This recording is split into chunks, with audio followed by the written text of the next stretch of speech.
End-of-life request. May malubhang sakit si Charles kaya ang hiling niya ay makitang muli ang kanyang kaisa-isang anak bago siya mamatay. So he hired a private detective to find his daughter who disappeared after graduating from high school. Natagpuan nga siya pero sa kasamaang palad ay tumanggi ito to establish any connection with him. Pati ang pamanang iniwan niya ay tinanggihan rin. Buhay o patay, it was clear that she didn't want anything to do with her father and there was no place for forgiveness in her heart. Contrast that to Stephen, isang alagad ni Jesus, na hinatulan ng kamatayan sa pamamagitan ng stoning dahil sa isang controversial speech na idineliver niya sa Sanhedrin.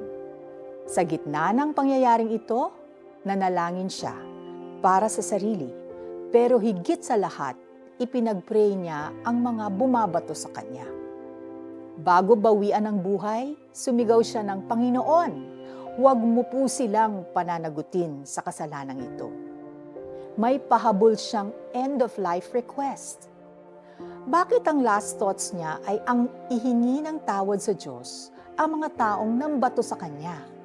Bakit hindi niya naisip na hilingin ang kaparusahan nila, which is what they deserve because they have His blood on their hands? Una, naging halimbawa niya kasi si Jesus.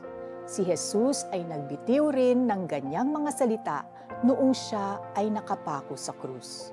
He asked His Father to forgive the people who put Him on the cross and didn't know any better in their own sinfulness.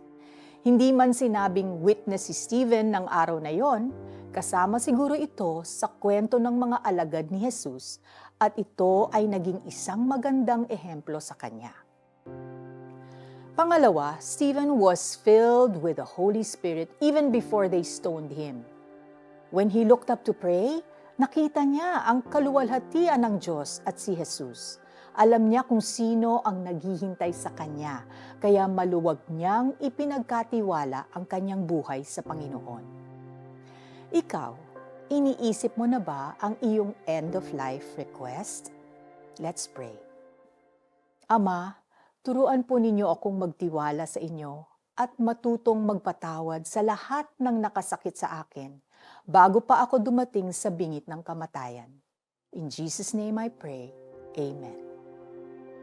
Humanap ng 3 Bible verses tungkol sa forgiveness. Isulat ang mga pangalan ng mga taong naisip mong patawarin.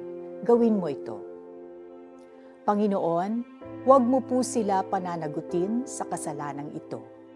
Mga Gawa, chapter 7, verse 60. This is Felici Pangilinan Buizon saying, forgive like Jesus who has forgiven you.